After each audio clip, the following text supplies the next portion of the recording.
साथियों नमस्कार, मीत knowledge hub group में आपका स्वागत है।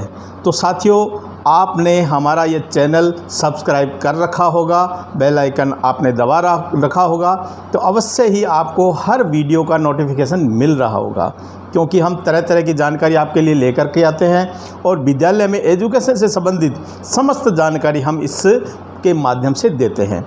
तो साथियों, आज बात कर रहे हैं हम जो हमारे पीएसपी पोर्टल पर ऑनलाइन एजुकेशन की डाटा एंट्री करनी थी उसके बारे में। तो साथियों, यह अंतिम मौका है।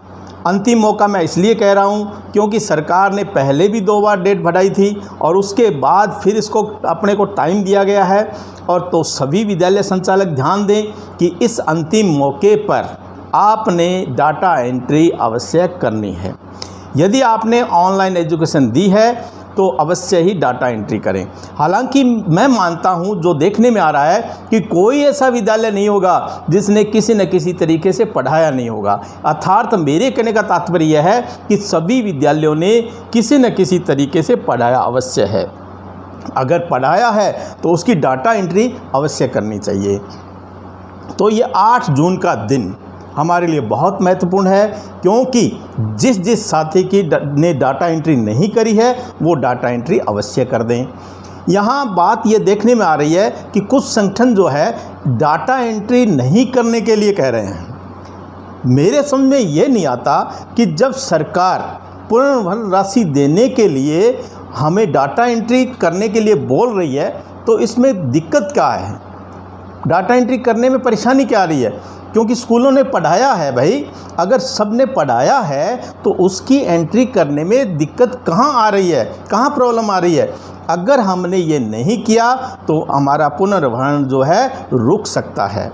इसलिए अंतिम मौका जो है इस पर अपना काम कर लीजिए, नहीं तो आपका पुनर्भरण राशि रुक सकती है। तो साथियों, इसके साथ मैं ये भी कहना चाहूँगा, बहुत सारे साथियों के कॉल्स आ रहे हैं कि जैसे ही हम डाटा एंट्री करना शुरू करते हैं की है तो उसमें क्या है कि एकदम से जो एक सूचना लिखी आ रही है, हमारे पीएसपी पोर्टल पर एक सूचना लिखी आ रही है कि आपने डाटा एंट्री कर दी है। हालांकि सच्चाई ये है कि डाटा एंट्री अभी तो करना प्रारंभ किया था और प्रारंभ करते ही ये सूचना आ गई, अर्थात हमारी डाटा एंट्री जो है बीच में रह गई है। तो साथियों, बिल्कुल भी पैनिक होने की आवश्यकता नहीं है, घबराने की आवश्यकता नहीं है। rajpsphelp@gmail.com पर आप इसकी सूचना दे करके इसे पुनः खुलवा सकते हैं। आप क्या करें कि जो स्क्रीनशॉट है वो लीजिए कि आपके क्या प्रॉब्लम आ रही है और उसको पूरी तरह से उसका एक लेटर बनाइए लेटर हेड पर, और जो मैंने आपको ईमेल एड्रेस बताया है उस पर इसको भेज दीजिए। आप अगर इसको भेज देंगे समय से तो आपका जो है पीएसपी पोर्टल पुनः चालू कर दिया जाएगा, पुनः खोल दिया जाएगा, तो आप इस समस्या का निदान भी पा सकते हैं। तो साथियों, बिल्कुल घबराना नहीं है, तुरंत अपनी इसकी सूचना दें। फिर भी अगर कोई प्रॉब्लम आ रही है तो आप मुझे अपने इस चैनल पर सूचना दे सकते हैं और कॉल भी कर सकते हैं। अब मैं बात करना चाहूँगा कि अगर कुछ संगठन जो है ये कह रहे हैं कि इसको नहीं भरना चाहिए, तो मेरा हालांकि किसी संगठन को से कोई शिकायत नहीं है, लेकिन एक निवेदन करना चाहूँगा। वो निवेदन ये है कि ये डाटा एंट्री करनी चाहिए या नहीं करनी चाहिए, किसने एजुकेशन दी, किसने नहीं दी, किसने कैसे दी, ये मुद्दा स्कूल पर छोड़ना चाहिए, क्योंकि ये स्कूल का अपना एक निजी मामला है, क्योंकि उसको पुनर्भरण मिलना है। संगठन होता है निजी विद्यालयों के या जिसका भी संगठन है, उनके हितों की रक्षा के लिए सरकार से लड़ना और सरकार को जो है हम उनकी समस्याएं बताना, उनका निदान करना, जो मूल उद्देश्य है, मूल बात है, उस पर किसी का ध्यान ही नहीं है। तो सभी संगठनों से मेरा हाथ जोड़ करके निवेदन है कि अगर आपको बात उठानी है तो बात ये उठानी चाहिए कि हमारा जो शिक्षक है, निजी विद्यालय में पढ़ाने वाले शिक्षक, हजारों लाखों शिक्षक जो है बेरोजगार बैठे हैं और भूखे मरने की नौबत आ गई है।